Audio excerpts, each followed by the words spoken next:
मित्रों नमस्कार। Parameter of law के इस चैनल में मैं आपका मित्र रिटायर्ड जज अशोक शर्मा आपका हार्दिक अभिनंदन करता हूं। आज मैं ससुराल में पत्नी के कौन कौन से अधिकार होते हैं इस विषय पर ये वीडियो बनाने जा रहा हूं। वीडियो अत्यंत महत्वपूर्ण है, शुरू से अंत तक देखिए। सबसे पहला, जब किसी भी महिला की शादी हो जाती है तो उसको जो भी स्त्री धन दहेज के रूप में, दान के रूप में, गिफ्ट के रूप में, चाहे वो ससुराल ने दिया हो चाहे वो मायके वालों ने दिया, उस पर उसका एक्सक्लूसिव राइट होता है। दूसरा, उसे सम्मानजनक ढंग से, गरिमापूर्ण ढंग से ससुराल में रहने का अधिकार। हिंदू भरण पोषण अधिनियम 1956 के तहत भी उसे ये अधिकार दिए गए।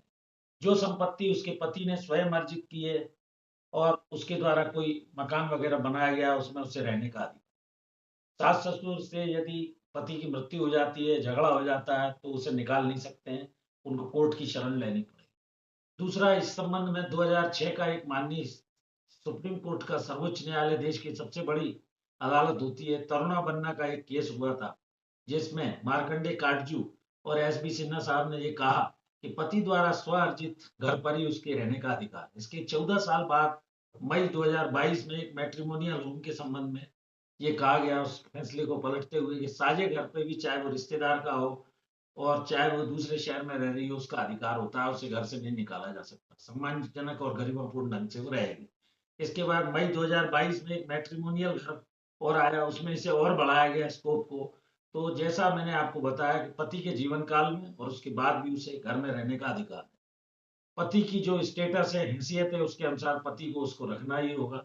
पति अगर बहुत अच्छे ढंग से लिविंग लाइफ अपनी निकाल रहा है, तो उस तरह पत्नी को भी उसे उसी तरह रखने का दायित्व है उसका। सास ससुर उसको अगर प्रताड़ित कर रहे हैं, तो पति की मृत्यु के बाद कोई अगर ऐसी स्थिति है कि सास ससुर ससुर को महिला भी अगर प्रताड़ित कर रही है, तो उस कोर्ट की शरण में ही कोई रिलीफ पा सकते हैं। एक माननीय छत्तीसगढ़ हाईकोर्ट का फैसला था, जिसमें विधवा को भरण पोषण में वो अगर असमर्थ है, तो सास ससुर को उसका भरण पोषण करना हो। दूसरा, अगर विधवा दूसरा विवाह भी कर लेती है, तो भी उसे पति की संपत्ति से वंचित नहीं किया जा सकता। ये हाईकोर्ट छत्तीसगढ़ के निर्णय में आया।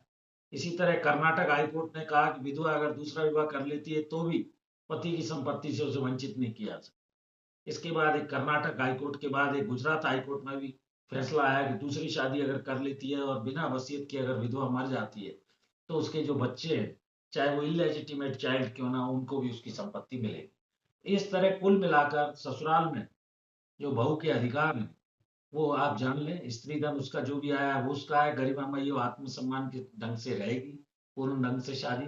पति की जो भी इनकम है, उसके अनुसार पति उसका अच्छे से निर्वाह करेगा, घर से नहीं निकाला जा सकता है, उसको रहने का अधिकार प्राप्त है। और पति जैसा भी जीवन जी रहा है, उसके अनुसार उसको उसके मेंटेन करना है। हिंदू एडॉप्शन मेंटेनेंस एक्ट में भी ऐसा प्रोविजन रखा गया है। तो इस तरह ससुराल में बहू एक सम्मान के साथ, गरिमामयी ढंग के साथ, आत्मसम्मान के साथ जिएगी और अपने स्त्री धन का उपयोग कर सकती है। मकान में भी उसे रहने का अधिकार है, ये आपको जानना चाहिए। कुल मिलाकर ये वीडियो कैसा लगा, चैनल से जुड़े रहिए। मैं आपका मित्र पैरामीटर ऑफ लॉ चैनल में आपका हार्दिक अभिनंदन करता हूँ। लगभग 55,500 के करीब मेरे सब्सक्राइबर होने को हैं।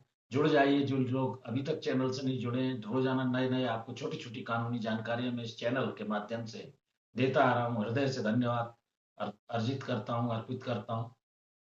Thank you for watching this video. नमस्कार।